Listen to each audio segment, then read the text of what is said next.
ఇప్పుడు ఒక జర్నలిస్ట్ తిరుగుతూనే ఉండాలి. ఎందుకు ఏమేంటి అనేది కనుక్కుంటాం. కానీ ఇక్కడ జర్నలిస్ట్ చేయాల్సిన పని ఆయన చేస్తున్నాడు. ఆయన చూస్తూ ఉండటం వల్ల ఒక రకంగా జనాలకి భరోసా. కానీ ఎవరికి భరోసా? ఎదురుగుండా కనబడ్డోళ్ళకి. కనబడని వాళ్ళకి ఏం భరోసా వస్తుంది?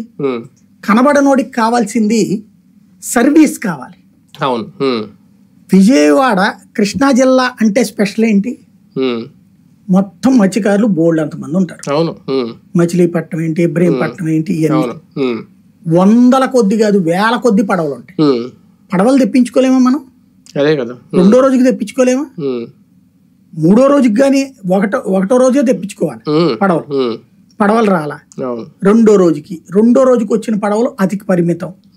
అవి కూడా ఎక్కడెక్కడ తిరిగినాయి? మామూలుగా నడవగలిగిన చోట్ల, అక్కెళ్ళగలిగిన చోట్లే తిరిగినాయి. అసలైనటువంటి చోట్ల ఎక్కడ తిరిగినాయి? గజీయతగాళ్ళు ఉన్నారు. ఆహారం వాళ్ళ ద్వారా అందించచ్చు కదా, ఎందుకు అందించలేకపోయాం? 4 రోజుల దాకా కూడా. 4 రోజులు నీళ్లు తగ్గాక వాళ్ళంతటా వాళ్ళు వచ్చి తీసుకెళ్ళగలిగితే తప్పించి లోపలికి ఎందుకు వెళ్ళలేకపోయారు?